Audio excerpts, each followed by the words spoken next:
Warning. Watch very closely now. 3, 2, 1. Bzow! Check that out. The following podcast features terrible jokes. You know you can use Hot Wheels cars when you need to make a saving throw in D&D. Every car is die-cast. Usually about board games. We want the fun. Gotta have that fun. Must insist that no one attempt to recreate any joke performed on this podcast. We had less technical issues than $1 million company. All right! This is Boards and Swords.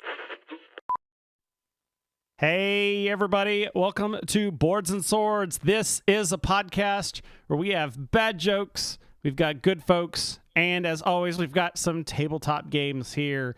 Once again, I am joined with my co-host, Mr. Philip Herbig. How's it going? What's going on, everybody? And then We want to welcome you to Monday night. Yeah. We're recording here in all of our remote locations. Yeah, because apparently people like it when we have guests. So That's right. We have here with us Mike, who is on the Nova Open committee. So what is that? What is Nova Open? Ooh, you added committee. That makes it sound very, very special. The Nova Open is the largest wargaming convention on the East Coast. It's perfect for a Monday night announcement. Yeah. So we're in Washington, D.C., right around Labor Day weekend. Right around, you mean Labor Day weekend. Yeah, it's true. So yeah, if you've been listening to the show for a while, you've heard me talk about my various adventures at Nova Open. But this year, it's a very special year. Nova's in a new place, new location. So and there might be some really cool stuff happening. So we're gonna talk all about that later. But first, I think it's time to talk some news. As I remember which button. There he is. That button. So, Alt F4. yes. So, Philip, this RPG we're coming up, it might be too powerful. It just might get nerfed. Oh. Roll for emotional damage. I saw this and I was like, oh, I have to put this in here. Use actual Nerf guns to battle kaiju in tabletop RPG hyper weapon. Nice. As I drag This is down. great. So swap dice for darts. So a new tabletop RPG is swapping target numbers for actual targets by adding real-life dart guns to its dice rolls. Hyperweapon is a rules-light RPG that tasks players with defending towns and cities from towering Godzilla-style kaiju and other fearsome foes. The RPG's twist is that players won't just roll dice to resolve checks during combat a la D&D. They'll need to take careful aim with toy dart guns such as Nerf's armory of plastic propelling weaponry to see whether they hit for real. So this kind of reminds me of the dungeon game, the one we've played a couple times. I've gone completely nuts. Like Dungeon Fighter. Dungeon Fighter. Okay. Dungeon Fighter. Just instead of doing like under the elbow shots and stuff for hitting a target, yeah, I guess you just pull out like a Nerf blaster and just boom. Yeah, the it's game. cool, man. Yeah, the game will feature alternate accuracy rules, allowing for it to be played solely with dice. But the dexterity-based edition is really fun. A lot of people get down with games that have dexterity-based challenges, right? It's a little less intimidating or intimidating in a different way or open in a different way than dice, you know? Plus, there's nothing like having Nerf guns at the table so that, you could just really, like, your friends just taking too long figuring out what they're going to do. You just shoot them and be like, figure something out. Well, there is. It says there's a and the final game will include PvP rules to allow for players to turn on each other. Where's that? I like the down quote here from the publisher. It says that players will be able to be a cyborg or whatever. and just be cool. Yeah. Be cool, guys. Be cool. So yeah, I Philip's got enough. Do you still keep the arsenal in your trunk? I know for a while there. No. It's just it's in the closet now. It's still packed. I just have to. I did unload the magazines to not crush the darts and mess with the springs, but yeah. No, you just got to do like what my wife does and have like the hooks on the wall. See, there you go. That can be your background. It's just having That all can be the... my background. Yes, Yeah. so many Nerf guns.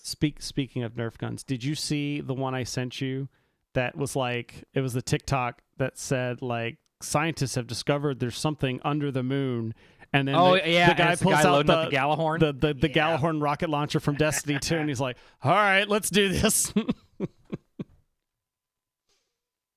There's some like joke that floats around all the time. It's like all of a sudden the astronauts come back from the moon, start loading up M4s and pistols. What are you doing? It's like zombies on the moon. I'm sorry, what'd you say? Zombies on the moon. I actually backed their last game, Red Giant. It's pretty solid RPG. It's light, but it's good. It's in that Mork Bork kind of rules light but rich universe. Rocket Jet. Okay, yes, I have heard of that before. Okay. It was inspired by a Reddit thread who posted on rr/RPG asking whether a toy dart gun system existed.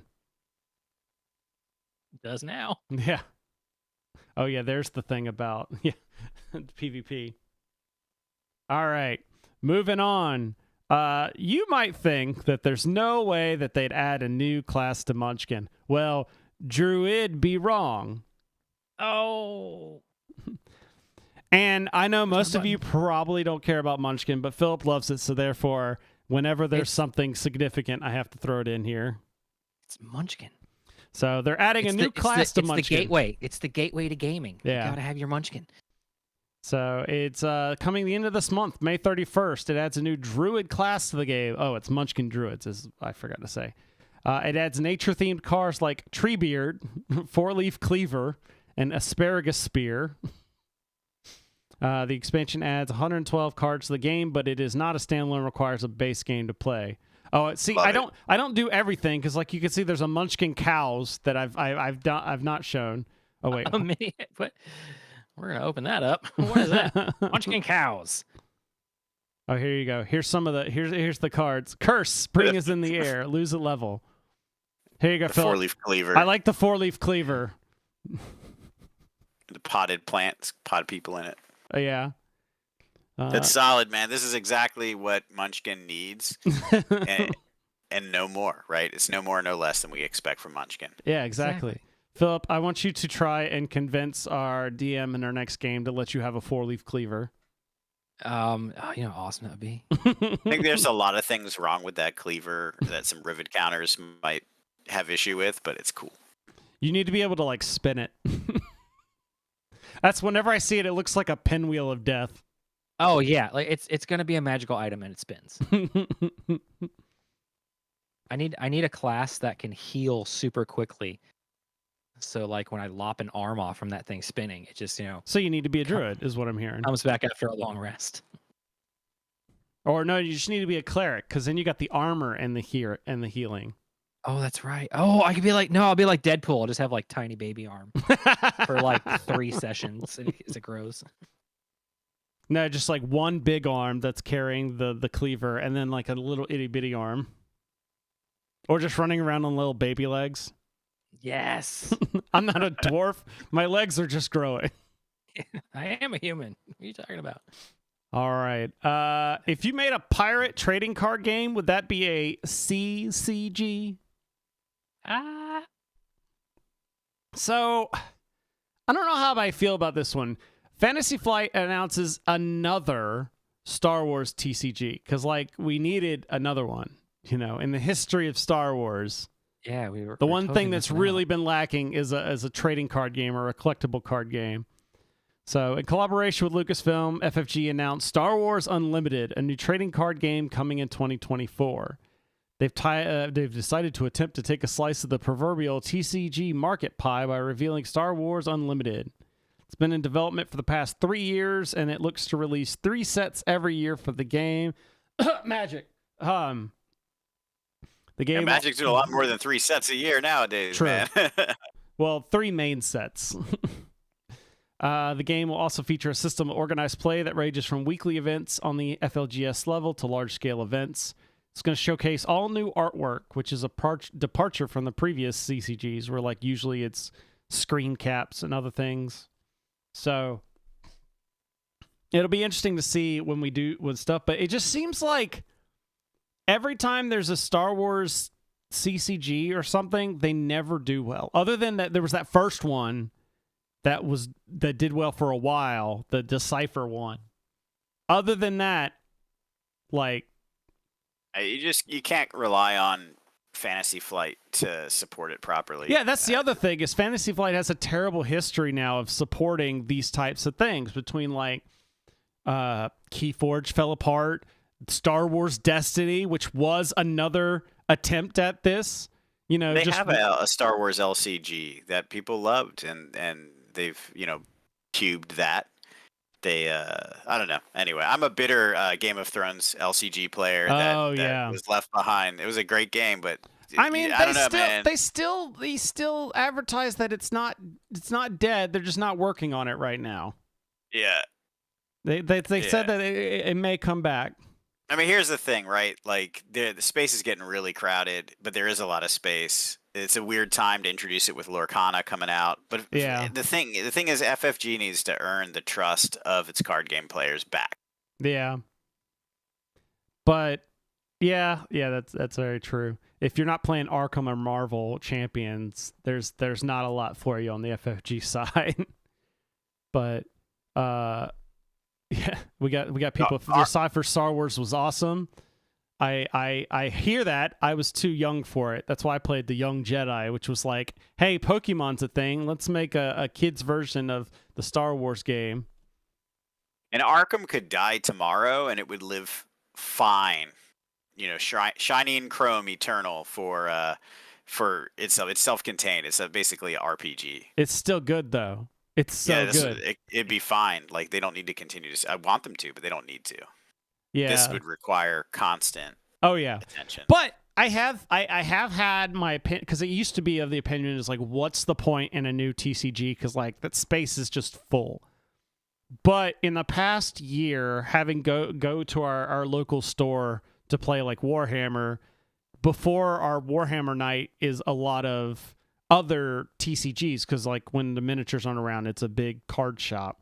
So like, but there's a big, huge Yu-Gi-Oh community, which I know that's been around for years. But even some of the smaller games, like there's a big Digimon crowd that plays there. There's a big apparently there's like a One Piece CCG. And Flesh and Blood Flesh and Blood, like Team Covenant proof that Flesh and Blood they do a bunch of stuff there. I guess the trick is you just got to get a really big, or you got to get a devoted fan base early, and you have to just support it. And that's the big part that's going to be the thing here, is you just got to get enough people that it's going to be financially supportable, and then just continue to support it. So, Host of 40K says FFG needs to step away from the Star Wars IP for a while. Yeah, the other weird part about this is they just literally put out that Star Wars the deck building game. So, it was just like, why? Like, what are you doing? Like, you're going to confuse your own fan base, because it's like, no, I don't want that Star Wars card game. I want the other one, the good one. Oh yeah, and Phil in the chat brings up Weiss Schwartz, which is that anime one that I've mentioned before, and Card Fight Vanguard is what I believe the other one's called. Yeah. Yep. And they all sell pretty well at our local store, and we're in a very small subset area, so it's always weird. All right, moving on. For these next upcoming Magic cards, you better not diss them. Oh! Magic the Gathering and Doctor Who come together to celebrate 60 years of adventures. So, this is such a money-making cash grab, but I love it. Like, Wizards has been doing all of these, aside from all the terrible things they've been doing that we've covered recently. The thing that they've been doing about like all these universes beyond, I'm okay with it, because it may actually get me to buy Magic cards. Like, I won't play in like hardcore tournaments, but the biggest thing here is they're coming out with 4 ready to play Commander decks, and they're each going to be themed differently. So you've got like the the first 8. So all your classic doctors is one commander deck. Then you've got basically 9, 10 doctors 9, 10, and 11 are another commander deck, and then 12 and 13, and then you've got the villains. And then of course there's going to be this one's going to add collector's boosters to it as well. It's solid, man. You buy all 4, you cube it, and you play with your friends, just like the Magic one or the 40K ones. Yeah, that's the problem. Is the 40K ones went super expensive right off the bat. Like our store managed to get some in, but I looked, it was like, oh, $60 to $90. Nope. I'm not paying that for, as someone, sure, if that's going rate is going rate, but as someone that's like, I may play that deck once or twice, I'm not paying, the cost of a bunch of Space Marines. No, well, unfortunately with Magic, LGS support gets a little tricky, but if you, with something like this where you're going to buy all 4, truthfully, just pre-order it on Amazon and they do a price guarantee, and you'll pay your $40, $50 or whatever and just be done with it. But it's, it's a commitment ahead of time. You got to and that was the deal with why I didn't get the 40K ones, because I didn't want all 4. Like, because for me, it's just like I might buy just one, and that's the problem. Is usually getting just one. If you don't, some places they won't even sell it to you unless you buy all 4, or then you wait and then they go up in price afterwards. But you're right. Yeah. Amazon definitely is. It was one of those I didn't even really like. I knew it was coming, but it was just I didn't know when it was coming out, and suddenly it was in the store, and then they were gone, and then they were expensive. I'm liking the artwork. Do they have the artwork? Oh, yeah, They got the artwork for the lands. Oh, my God. The lands all have a TARDIS in the background. I love it. Yeah, that's... Oh, man. That might be worth it just on its own. So, Philip, are you getting this? Are you getting any of these? I don't know, man. I'm just looking at some of the like that plane, the library. That's got a neat effect on it. Oh, nice. I think that's for, like, there's that Planescape. We talked about it a while back. There's that Planescape Magic format. Yeah. That's where those kind of come in. All right. How to integrate all this into my Sliver Commander deck. We're not done yet. We're getting there. But I'm going to have to target this new BattleTech box. And I got this was a very interesting story. So BattleTech Essentials box set is coming to Target. So you'll be able to get BattleTech in Target soon. And that's awesome. What, only at Target for this one. For this one. But effectively, well, all this is the beginner. If you have the beginner's box for BattleTech, that's all this box is. It's just reskinned with 2 new mechs and like a new map on it. But it includes some legendary Mech Warrior cards in it. So if you're a big Mech Warrior fan, you still might want to get this box. The Catalyst Game Labs introduces a new BattleTech box set, BattleTech Essentials. This beginner box experience provides players with everything they need to join the world of BattleTech, including 2 of Solaris's most iconic mechs, the Legend Killer and Yen Lo Wang, a map sheet depicting a game world arena, and quick start rules to get players right into the action. It comes out the day after my birthday, Sunday, June 18th. Nice. So yeah, it looks like you get a rifleman and which it's funny because if you look at the picture, I think Phil, we figured this out like last week or whatever. Yeah, we talked about this last time. It's wrong. If you look at the image, the cards are the wrong mechs. That's for like the other BattleTech boxes. So, I don't think I talked about it here, but they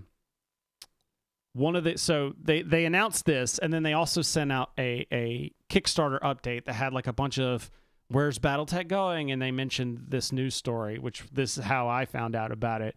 But they laid down some fun information, which just kind of like blew my mind. Like it made sense, but it was kind of like it gave me a weird perspective. So they announced that the base core box, A Game of Armored Combat, over the past 4 years since they've sold that version of the box, They've sold 65,000 copies of that box over those 4 years.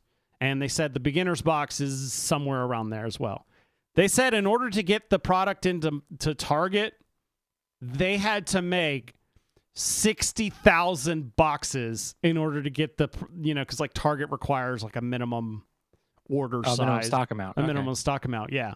So just getting into the Targets, they're set, like, if they, assuming they sold everything, they'd be doubling the amount of people basically that they've sold boxes to over the past 4 years.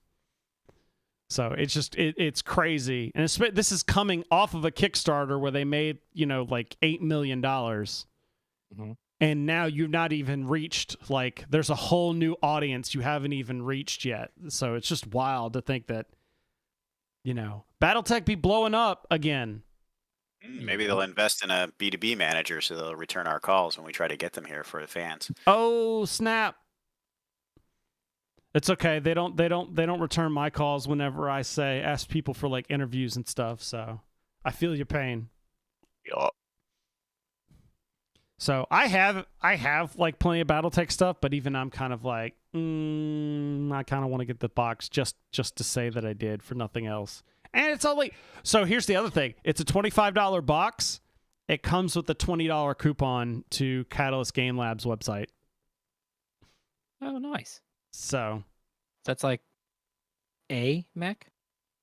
Nah, I mean, if you get like some of the additional, if you get like the premium mechs that like posable and stuff, okay, like some of the higher quality ones, yes. Or you could get like two salvage boxes. Oh, there you go. Or plenty of like online or like digital stuff. Yeah, digital stuff. Sheets. Yeah. Or they got the plushies now. You can get the little Urban Mech plushies. Okay. All right. If you thought we were over, you're wrong. Because there was not a single person who thought I wouldn't talk about this next story. And that is, they announced the new box set for Warhammer 40k 10th edition.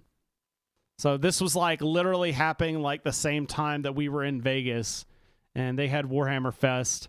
So the new starter set was revealed, giving us the first look at the upcoming launch box.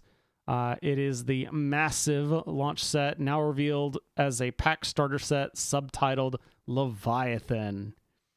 So Leviathan will consist of dozens of Space Marine and Tyranid units in keeping with the setting during the Fourth Tyrannic War, with the largest Tyranid swarm in the 40k universe invading the Segmentum Pacificus. The set will include 25 Space Marine figures, 47 Tyranids across a whopping 13 sprues, and all the models will be push fit, meaning they can be assembled without glue. So it'll include also squads of Sternguard veterans equipped with anti-Tyranid ammunition, flame-throwing Infernus Marines, and the Terminator Marines are back. Then you got a Terminator Captain and a Psychic Librarian. But as definitely for me, they call it in here the pièce de résistance is the new Basilicus Dreadnought over here in the corner. So we used to call those Whirlwind Dread. I want to say it was called a Whirlwind Dread. Now there was another name for it when it had the missiles and the las cannon or auto cannon on it. Somebody in the chat might know, because I know we got some old school fans in there as well. So, but yeah. So then you also get like your transfer sheets, the special edition core rulebook, and then the cards for dealing out objectives and stuff. But yeah. And then, of course, I can't even really... There's all the Tyranid stuff, which I know there's some new models in there, and I know people have been excited about them, but I don't play Tyranid, so I can't help you there. It's almost all new stuff, which is cool. It's so funny. This was announced, and immediately one of the Tyranid players, who's a friend of mine in our local store, as I was just like, we're swap seizing, right? And he was like, hell yeah. So it's just like... So I'm going to give him the Tyranid half, and he's going to give me the Space Marine half. There you go. Then you got bigger armies. I have a problem with this box set. What's that? You're going to be missing out on one of the classic Warhammer experiences super gluing your fingers together when you're trying to put the small bits on. Well, no, That's I'm right. still gonna super glue them. Just because it can doesn't mean you should. Okay, there we go. That could be like a battle damage tactic. You're like, That's true. oh, shot you in the arm. Now you can't use it because your arm's gone. Yeah. See, there you go. That happened to me with I was playing Horus Heresy this past weekend, and I went to put one of my Terminators back in the box because he died and his arm fell off. I was like, no! Yeah, I just keep drooling over this box set. I'm so excited. I don't think they've officially announced a price, but Doesn't matter. It doesn't matter what the price is. Yeah, but well, based on like some leaks / other things, they're estimating it's going to be around like $250, which was definitely less. I figured it was going to be like $300, like the Horus Heresy box was, but I'm fine with $250. That's cool. $50 cheaper than what I expected. The biggest problem with this is going to be hoping that they don't sell out, because this is probably going to go fast. Oh yeah. So I'm hoping our local store gets enough, because I really don't want to have to be like running around to different store, like running around online to different stores. Yep. And the price gouging is real. Yeah. Like, I don't want to have to wait until Nova to get this box set. Speaking of which, actually, that's your dad joke intro. No. No, first I have to. I will deviate over to my friend Philip here, as he needs to tell everybody why they should support our Patreon. Why you should support our Patreon? Well, folks, patreon.com/boardsandswords, boardsandswords.com/Patreon. Both links will get you there. You get access to, you not only get access to the amazing Discord channel that we've got set up, you also get access to what we call the bonus bits. All right, all the random stuff that Chris and myself and the guests that we all just talk about before and after the show is actually live. We've got that all. Chris records that. Some of that stuff he uses for blackmail. So, Mike, watch out. You might get an email in a couple days. That's cool. Yeah. I'm ready. And it's all the shenanigans that we get into. We started doing something called the off week. Although I kind of like it the odd week. The odd week. Oh, there we go. The odd week. There we go. See, and you get access to all the recordings and that's just at the basic intro pledge level. All right. When you get into the higher levels, there's Chris sends out a die. It's a personalized D6 with the Boards and Swords logo on it. When we get to the high enough tier, there's going to be a live play or live recording of us playing a podcast.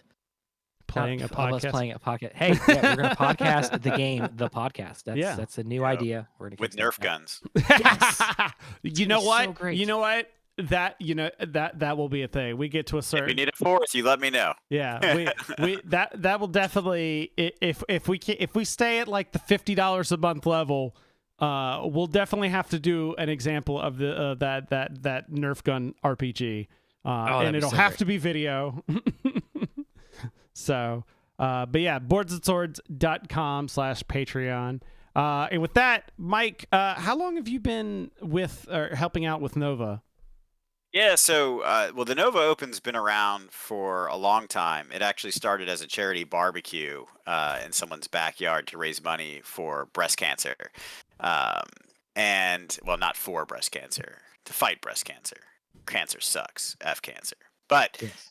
It's grown. We're over 10 years now. I think we're in our 13th year. I don't even know with COVID time dilation effects. Who can tell? It looks like the picture you have up right now is from 2018 or 2019. Yep. So I've been running Infinity events at the Nova Open for many years, and then when the ownership changed over, I was one of the volunteers who took over Nova. So Nova is run by all people who've been going to Nova for years, and it is an all volunteer organization. And the money that we make after hitting sustainability, we donate to charity. We have a few charitable partners. And that's our mission, man, is to have fun, have an awesome convention, and then help out charitable causes. I got involved in running Nova during COVID. And of course, there was no Nova to run. It was just like paying bills and doing work, which was kind of weird. But we successfully had an awesome 2022. And for 2023, we're coming back. We got a new hotel, which is even bigger because in 2022, we had to go into 2 hotels, which Yeah. it was awesome that we needed that. But in practice, it really was not sustainable. But we are now done with that contract, and we were able to negotiate a 3-year contract with the Hilton in Washington, D.C., which is where the president goes. So this is a real deal hotel. It's near Metro. It's got all sorts of stuff nearby. And it's going to be awesome, man. So a lot of these pictures you're showing. Oh, here's a picture of the Yeah, hotel. I'll skip it too. This is a picture of their bar area, which is cool. But if you go to the next one, this is an example of one of the things we were looking for in a new venue. This is a seminar room, so it has floor-to-ceiling windows plus light and media. So one of the biggest complaints about the old location was lighting was always a challenge. So this venue allows us to incorporate a lot more natural light, which is really cool. So if you go to the next slide, I think it'll show the actual hotel there. Yep. It's pretty cool shape like that. So the right side, at the very bottom right, there's this cool courtyard we'll have access to, and that's right off the art space. The left side is just kind of like the lobby, but it's still really nice. And it's much more, it's a much larger hotel, but it's on just a couple levels. Whereas our old hotel, you had some pictures there early on where it's like you would look down into this abyss of levels, and it was very difficult for people to navigate with their armies and find things and stuff like that. So, should be pretty cool. Hey, look, if it's good enough for the president, like that's as good as we can do, guys. I think, right? I mean, at least in theory. This is 2/3 of the main 40K hall. So there's a divider at the back you can kind of see. Oh, And yeah, I this see it there, goes yeah. all the way back. So we'll have the whole floor will be set up. On the right, we'll have True Scale Titanicus going with the Titan Owners Ooh. Club. Oh, yes, I heard about that. Yep. Yep. So a big thing when we were shopping for a new location and looking through surveys is we were trying to figure out like a convention experience can mean a lot of things for a lot of people, but we wanted to make sure that there were things to do and see that you're only going to see at a convention, right? Like you could in theory play 5 days straight of 40K at your local store, and there's nothing wrong with that, and there's nothing wrong with doing that at Nova. Absolutely. We have worlds qualifiers, we have high-end events, we have narrative events, but it's very hard to find a place where you can bring your Titan and play True Scale Titanicus or just watch it happen. So this allows us to have more events like that. Also, you'll notice a stage there on the left that allows to have a safe place for our top streamed games to have all their equipment, because that's always a challenge in the big 40K halls. The other thing you'll notice if you ever played 40K or the narrative at the Nova is this is not a converted garage. One of the biggest challenges with hotels is the majority of their space for events is converted garage. It's why lighting is bad. It's why the floors oftentimes are like at a slant. So it's pretty cool. So you want to pop on to the next page. I'll show you there. So this is what we want to see. So if we start in the middle where it says Terrace Foyer, this is going to be like your main entrance where you walk in, where registration is going to be, and all the way on the left side will be vendor hall. All the right side will be like Age of Sigmar, all the Star Wars events. All those little rooms are RPG rooms. We now have a huge expansion into RPGs. We have Nice. Modifius coming and running RPGs. We have a bunch of indie publishers coming out.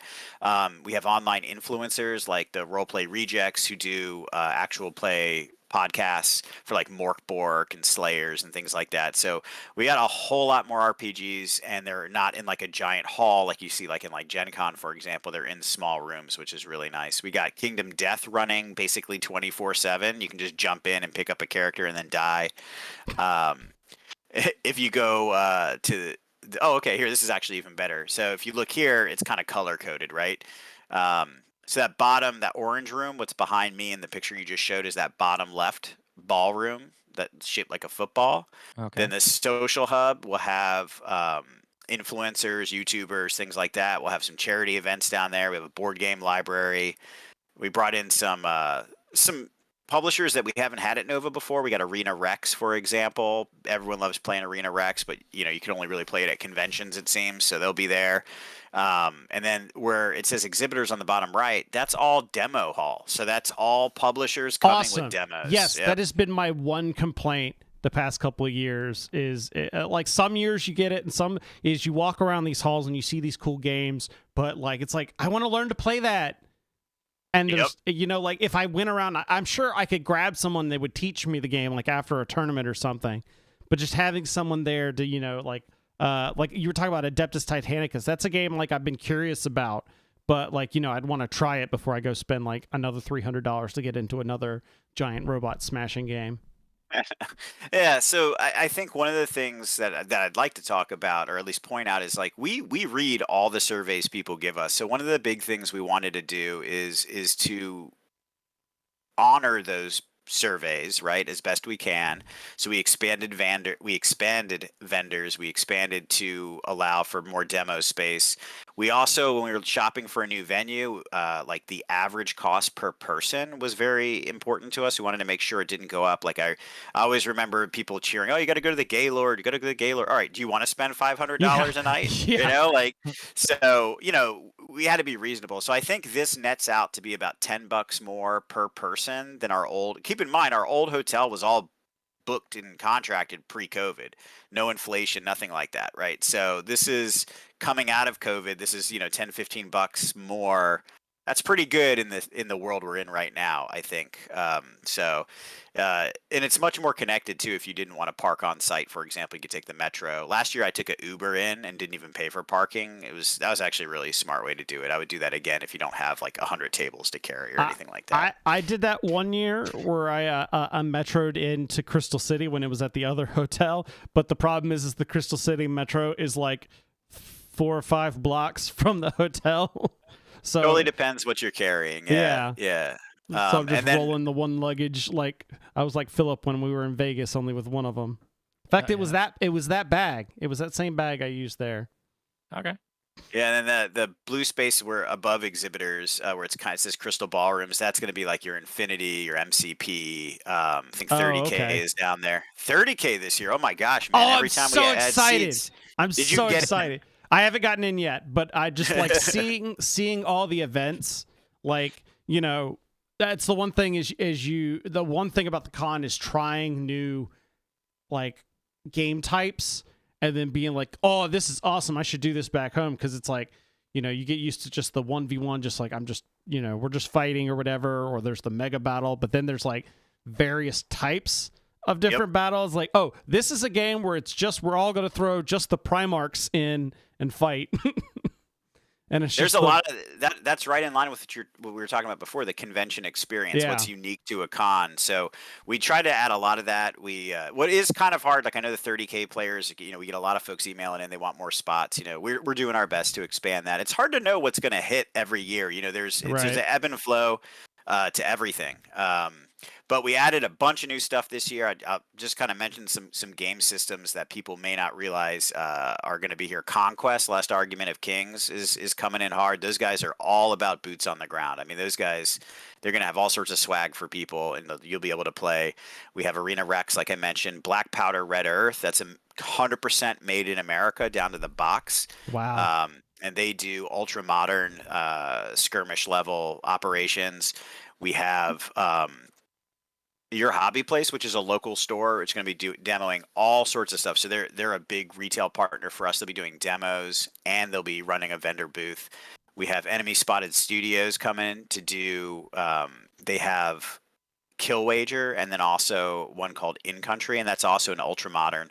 We also in line with the ultra moderns, we brought in some historicals too, and that's a big thing, especially in Virginia.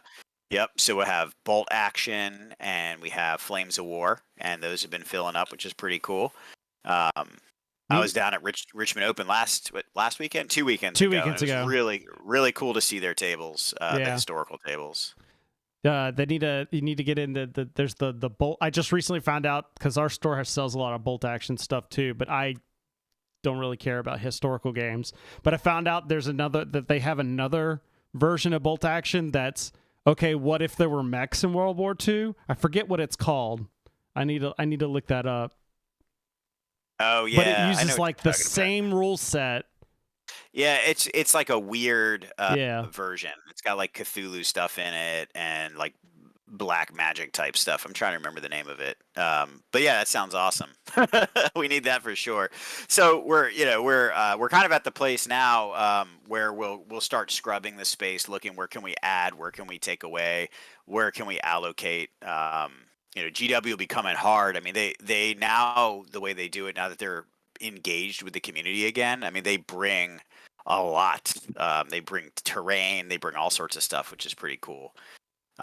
So it's cool. I can tell you guys that every time last year that I was like stuck in some weird operational nightmare trying to get things around weird corners behind where everyone's playing, I just brought myself to this hotel in my mind and said, I'm going to my happy place. It's just so much nicer.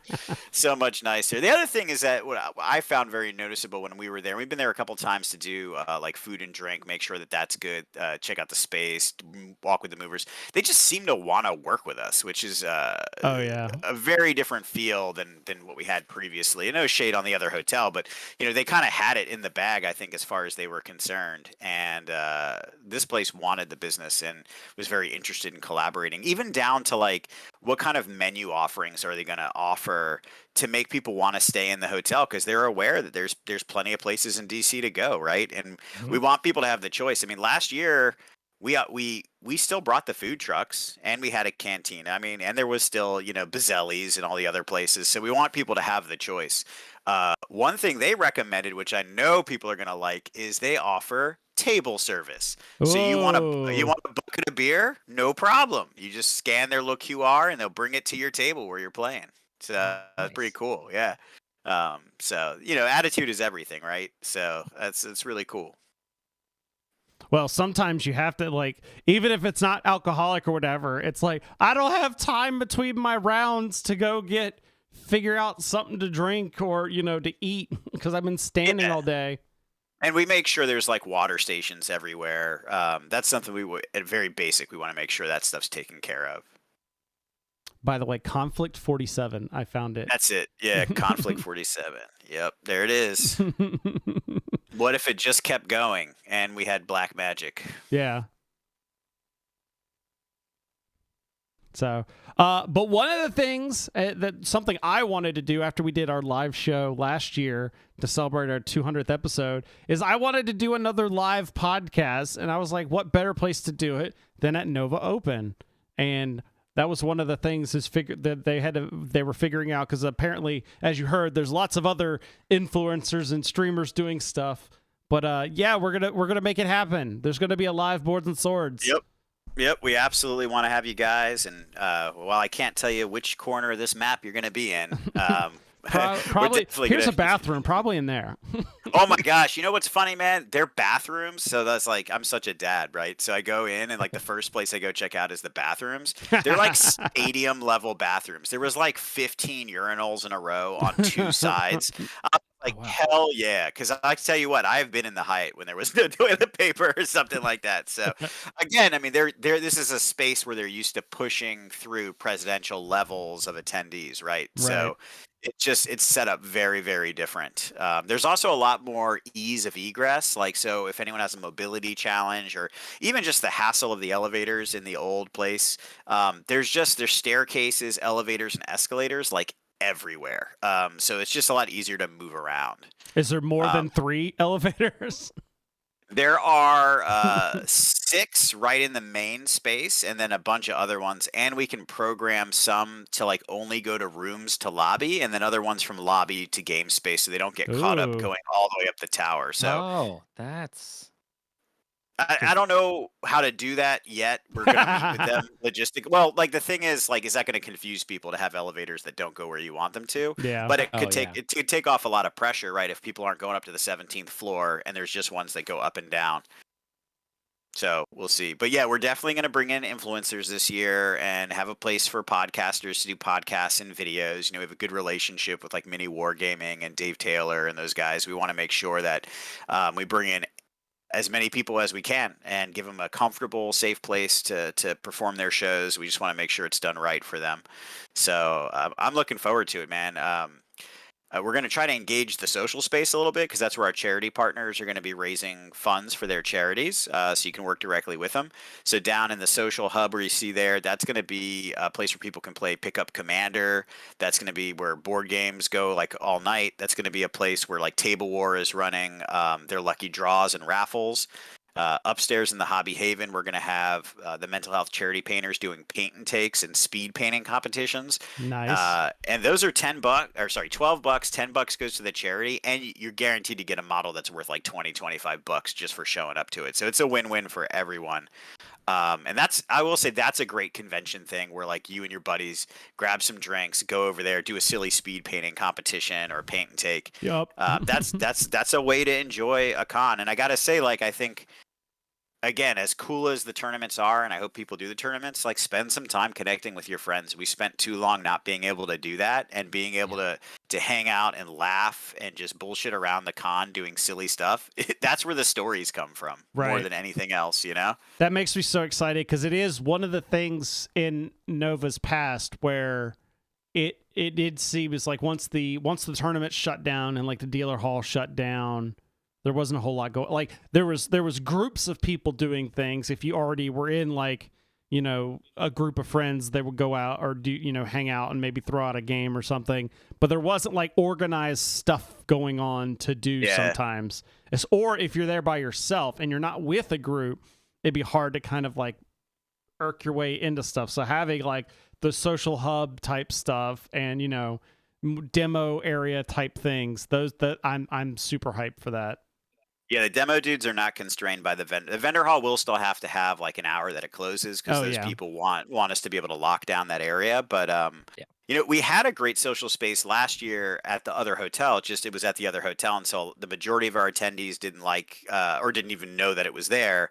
And then that hotel really let us down on the quality of their food and beverage offerings and pricing. So, but it was standing room only for most of the time. People playing Magic, people doing raffles. I mean, like that energy that you're talking about, it existed. It's just not enough people were aware of it, and it could have been executed better. The hotel could have executed it better. So in this case, the Hilton will be on top of that. They're aware going into this year that is a thing they need to do. Yeah, they don't need to do it better. Last year I was only there for one day, and it was during the around lunchtime, so yeah, I didn't get to see too much of the social hub type stuff. But it was one of the cool parts was you were talking about the charity stuff, and it's always been like a huge fundraiser. Like there was the last year, or not last, I want to say it was like 2018, 2017. There was the big hurricane that had hit. It was the hurricane that hit like that was where like entire Houston was like underwater and everything. Yep. And they like shifted the charity stuff and said like, you know, whatever we raise is going to go help support that area. And the way they do it is they'll have like their own little bar going, and it's just like all the proceeds from this are going to charity. So you're like, I'm drinking, but I'm supporting charity. Yeah. Now what we do is we also bring in the charities themselves will be representing themselves. And so you can kind of pull the lever that you feel comfortable with rather than trust us to distribute it the way you like. We'll still do that. But if you want to be more involved, you know, for example, Table War Charities is all about autism. So if that's, you know, touched you or your family, maybe you feel stronger.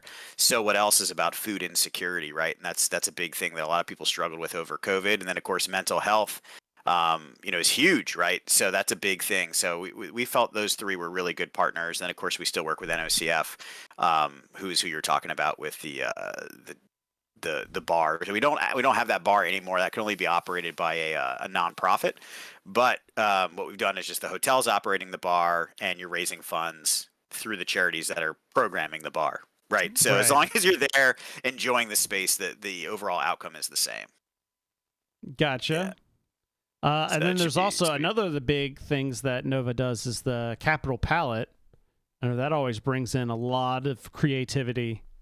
Yeah, I'm glad you mentioned it. So this year we really have been growing Capital Palette quite a bit, and it is now considered, we call it an art show within the con. So it consists of the Hobby Haven, which is a space where people can just hobby and paint models, and that's all provided. Army Painter provides paints for that space. The There's seminars, airbrushes too. Yep, the seminars fall under that. We have over 100 seminars this year, and when I say seminar, I don't mean like a lecture. Yeah. There are a couple lectures, but these are painting classes, right? All the way from, we literally have a paint your first mini boot camp, all the way up to people like Will Hahn, right, and some of these famous painter art people coming and teaching. So whatever your level is, there's something there to do. And then, of course, the big thing that I would recommend people to try if they're into painting at all is the Capital Palette painting competition. That's a open forum style, which means that you are really competing against yourself year to year. You enter in at either apprentice, journeyman, or master, and then you would win you'd either place or you'd get bronze, silver, or gold within your category. But there's not just one silver, one gold within the category. You score based on the criteria and the judges, and they provide great feedback. And then maybe next year you make some changes based on that feedback and you enter it again. So this is the way that a lot of art conventions that are quote unquote doing it right are going. We did it like we've always done it like this, but there was a lot of shade thrown at Golden Demon this year because their style is the other way, which is very normal too, and there's nothing wrong with it, but not everyone likes it. It's exclusionary, right? There's only one first place, one second place, one third place. So the very nature of it is we have to like look for flaws instead of talent because we have to cut things, right? Whereas here we could have as many golds as we wanted. And the prizes are bananas. I mean, Monument Hobbies is donating a ton of stuff. We have, I think just for entering now, you're getting like at least 2 paint brushes, a custom pot of paint. I mean, it's just a ton of stuff. So I would strongly suggest people check it out at all levels because there really is a category for everyone. And it's not like you're going to put it in, it's going to be pointless. You're guaranteed to get swag and you're guaranteed to get feedback on your mini. And it's a really neat part of the show. Now, how do people determine whether is there a good gauge on the website for determining whether you fall into like the which level, the journeyman, novice, or? So the head judge is Dave Taylor, and then we have a whole bunch of other judges on the panel, and they will guide you. But for the most part, the rule of thumb is like if you just started, I'd say you're within a couple years in, you're probably just go ahead and enter into novice. Journeyman is going to be the majority of people. That's the average painter who people look at their stuff and are like, hey, your stuff's pretty good, man. But you wouldn't necessarily identify yourself as like a paint competition winner. Maybe you have won some painting competitions, right? And then master class are like your internet celebrity, right, super people. And the judges will elevate you up or down as appropriate to help you calibrate too. So if you submit journeyman and that's like out of place, they'll just put you in apprentice and you'll probably just score higher in apprentice, for example. And I've also seen more often people get pulled up because people are humble or they don't even realize and the judges will pull them up. So you're not going to be put like on a podium and told like, hey, you put this too low or too high. They'll talk to you and give you that feedback. The whole point is just like, golf, right? You're playing against yourself and it's a lifetime of learning these skills. So is you it have like you have to bring in a cross section of the spilled paint on your painting table, and depending on how thick it is, that's what level you're at. That's right. How much Nuln oil you've spilt? Yeah. Oh man, yeah. I'd say pour some out for the Nuln oil, but that wouldn't be good. So basically it's one of those, instead of just like one person getting the prize, it's like basically if you score in a range, you get awarded, gold, silver, bronze, basically. Yeah, Okay. absolutely. That's pretty cool. A good example is last year, one of my friends, he got silver in journeyman, right? And he was like, whoa. And then they like told him like, hey, if you work on these couple things, I think you would have taken it. And you can still win like best in show. There are 16 categories, diorama, vehicle, things like that within each category. So you could still win like best vehicle And then you could also win like overall for the convention. There's all those big awards also, but it's a giant prize fest, basically. But the integrity of having a panel of judges and jury judging it is very cool. It's a very different experience, and again, that's a convention only thing. It is the largest open forum painting competition in the U.S., so it is the real deal. People will be flying from other countries to enter it. Oh, nice. But them being there doesn't stop you from winning, I guess is a better way to think about it, right? Oh, yeah. That makes sense, yeah. Well, you unfortunately have to get going because you've got a meeting for that, but thank you so much. Yeah, and guys, thanks for having me. the best place is just novaopen.com for more information, right? Absolutely. NovaOpen.com, and from there, there's tabs. We use tabletop.events for the schedule and buying your tickets. You do need a pass, like a convention pass, right? And then there are variable costs from free to whatever for the different events to enter them. The ones that are specifically for charity were like they'll call out like, hey, this much of this ticket goes to that. The enemy spotted ones and the paint and takes are specifically like that. Their only cash that we're taking is to cover the processing fees, right, to do all that kind of work. But there is so much in there. We keep adding more. So we have a newsletter. So I would sign up for the newsletter on novaopen.com, and of course follow us on the socials. Capital Palette has socials now. We didn't have that before, so we just opened the Facebook. We will be rolling the Instagram out shortly as well for our art friends. And I just want to thank everyone for supporting the convention. It's nice to be able to see our friends again, right? Like, that's pretty cool. And cons are definitely back. So I know everyone's got a different journey of comfort, whether or not they're comfortable coming to a con or not. We are going to certainly allow folks to wear masks if they're comfortable. This year, we're not going to be forcing any particular criteria, but we will not tolerate harassment of folks who choose to be masked or, identify a weird way or a different way or whatever. So we want everyone to feel comfortable coming out. So if you are comfortable wearing a mask, come on out, man. We'll make sure that no one's giving you a hard time. We want everyone to feel good. Awesome. I can't think of no better way to end that. So thanks again for jumping on, and we'll go ahead and let you go so you can get to your board meeting. Yay, board meetings! Woo! I didn't bring a sword though. Oh. All right, guys. Thanks so much for having me. See ya. Have a good night. See ya. All righty. Now I gotta edit the now I gotta edit the screen so that you're in Edit on the fly. Yeah, edit on the fly here. So oh, dang it. That was a question I kept having, but I didn't ask. What floors are these? What do you mean? Like, so I understand the lobby would be the first floor, the ground floor. Like, where are these? Who paid for that floor? Not my floor, not my problem. All right. Bear with me as I just get back to... There we go. All right. So, to finish up the show here, I've got a game. I thought it obviously would be better with more people, but it'll still be funny regardless. And that is, we're going to play the eBay game. eBay! This is where I've gone and found stuff on eBay, and you're going to bid. Normally it would be like Price is Right, but, is what it is. However, normally I like to, so like before I've done it where it's, for Gen Con or whatnot, there's not a lot of like Nova Open specific stuff. So you're going to see a lot of weird products on here. Okay. So first item we have for bid here. This is the Scuba Pro Seaweed Nova Open heel fins. All right. So these are like the flippers that you can get. Yeah, they're the okay, and with the built-in spring. It's got a little spring. I know the tiniest amount about like scuba type equipment. Okay. Just from listening to Randy. Listening to Randy. My old boss at work. He was him and his wife were going through like the full certification. And he was going on to be he was going through the instructor certification too.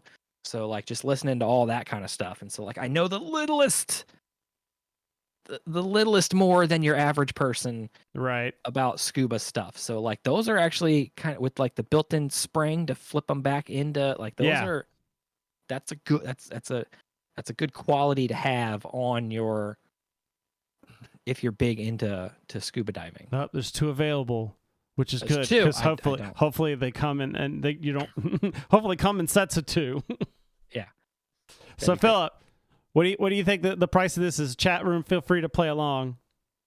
I'm gonna let me put the chat room away. There we go. Chat room's let's see. I am thinking somewhere along the lines of let's see, Sea Wing, Open Heel. I'm gonna go along the lines some 3 figures minimum. I'm thinking like somewhere around the $200 mark. $200. All right. Give me 1 second. I'm just making sure. Yeah. Okay. Anybody in the chat room, hoser? $201. Oh, I just realized that I haven't customized. I was like, man, the chat on here's been blank. I forgot to change it to the YouTube chat. Oh, to send it over. Oh, yeah. Yeah. So that's why it's been blank on that. Pause that. And pose. Okay, there we go. All right. I was just making sure I hadn't been missing anything. So actual retail price is $259. So Hey, you were close there. So remember I said there was a lot of weird things? Uh-huh. Here you go. Fashion Nova Brown snatched. Okay, hang on. You went to eBay and you just typed in the word Nova, didn't you? No, I typed in Nova Open because this is an open Okay. back. Get it? Nova Open. So it's a with the open back. Yeah, it's a beachy. It's a Fashion Nova Brown snatched halter romper with deep V-neck and open back beachy. Pre-owned. Pre-owned, yeah. Oh, It's a- pre-owned. It's a size medium. From Huntington Beach, California. Yes, apparently. All right. So I'm gonna go with like $80. $80. You're a little off. It's 12. Oh wow! Gee, not even the pre-owned. You're Nah. getting like those fetish guys out there trying to. This is maybe someone who just wants it out of their closet. that was as of this morning. Maybe now it's gone up in price. Okay, gotcha. This is someone who just wants it out of their closet. Yeah, pretty much. All right. The Hot Wheels RLC 66 Supernova Tootsie Roll never opened. This I'm gonna 66 go- Ooh. Supernova is it says save the wrapper. Get real to untwist and shot as the RLC brings you a chewy mix of classic car and candy that you can really sink your teeth into. This 66 Supernova is covered in a chocolatey Spectra Flame brown and sprinkled with Tootsie Roll, B&M, Edelbrock, Holly. I don't even know most of these graphics. It's definitely a treat that won't spoil your dinner, so go ahead and indulge it, sweet tooth. We promise not to tell. Okay. Let's see. It's Hot Wheels, but Tootsie Roll branded. I'm gonna go with like $50. Hey, look at that. Whoa! $50.25. There's your 25 cents off Let there. me go run to the couch real quick, and I'll Yeah. be able to, get that extra 25 cents. So, as I was coming up Wow. with these, I tried to tweak the wording since I was getting a lot of generic stuff. I was like, how can I tweak this to try and get? I found one actual Nova Open item. Okay. Because I put in Nova Open Con and the autocorrect went to Nova Open Coin. And so I've got here the Warhammer Age of Sigmar, Warhammer 40K War Machine Nova Open 10th anniversary coin, which it's the 10th anniversary coin for Nova Open, which I think was 2019 is what I want to believe. Okay. And I think they just put all the Warhammering war games in there just to come under searches. So it's just that makes sense, just the challenge coin that they came up with, your military medal challenge coin. So this was the only item I could find that had the actual Con Nova Open product on it. All right, gotcha. So a coin, 10th anniversary coin. Let's Let's do a random. I'm gonna do like $29.95. 10.25. $10. Oh look, $10 for the 10th anniversary. I could have gone with that. That would have. All right, and there's one would've last done better. one, and I saw this, and I kind of laughed, and I don't. Some people are gonna think that I'm laughing at the fact of mocking people, but I laughed because I got to thinking, and I was like, could be really handy in a convention. And that is the Nova Traveler 3-wheel rollator walker, all-terrain, 8-inch wheels, black and open box. So it's a walker, but it's got like this big basket on the front for like carrying stuff. I'm just sitting there, especially like when you're standing, you know, because like when you play in a tournament, you're probably standing for 12 hours straight. You know, like they talk what's about the bag on the back. Are there more pictures? I just screen capped it. I'd have to pull it up. Okay, gotcha. But yeah, I wonder if it collapses. I'm seeing handles. Maybe it collapses and fits that in the could bag, be like a maybe. built-in carry. Yeah. So yeah, it's a walker, and you know, especially like I've seen videos where they give tips to like bring your own yoga mats to stand on, so your feet aren't on like hard concrete floors. Yeah. But like, especially you'd be rolling this around with like your mini. You could put your trays of minis in there and just be rolling this around and roll up like. Yeah, that's cool. Or you get this for Gen Con and you just use it to force your way through the crowds. Like, get out of my way. I mean, you have to modify it a little bit to put a chair on there if that's not a chair. But No. Definitely, yeah. Let's Well, see. no, I was talking about using it as like a battering ram. Oh, well, that too. You know, you gotta give it the whole Warcraft. Like put a wolf head on there or something. Yeah, a bunch of spikes. Yeah. Let's see. So, this is a mobility device, and those things are expensive. It is open box though. It is open box. So I'm gonna say $175. $159.95. Oh, okay. So this was Price and Right. You'd be wrong because it went over. I'd be wrong. Yes, the price is wrong, Bob.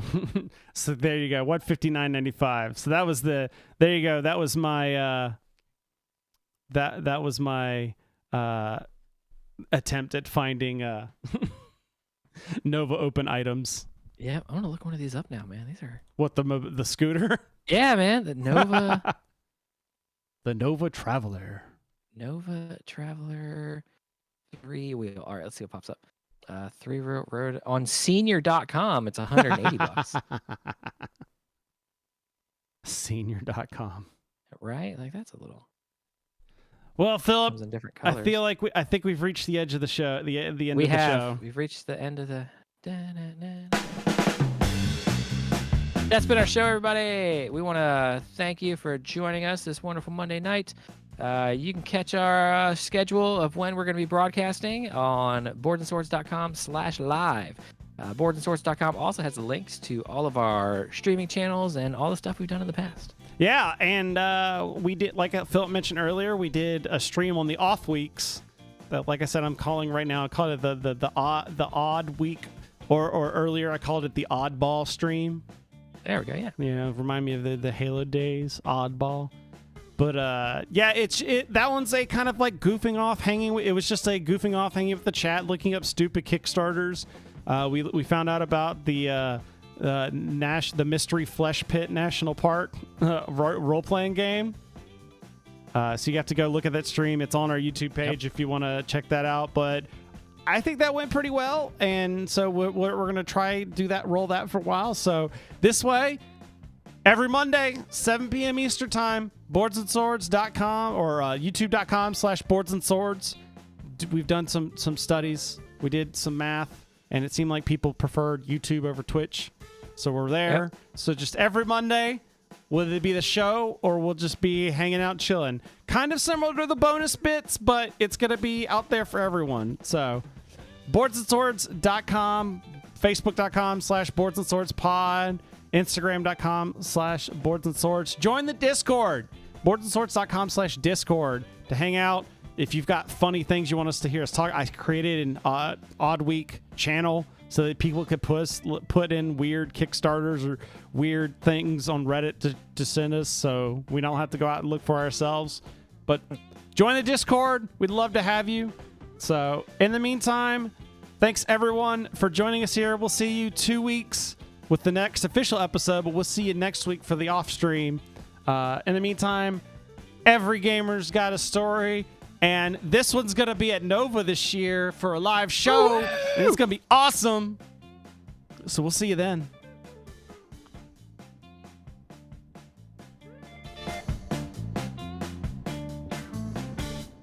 Ooh, even timed that well. Good night, everybody.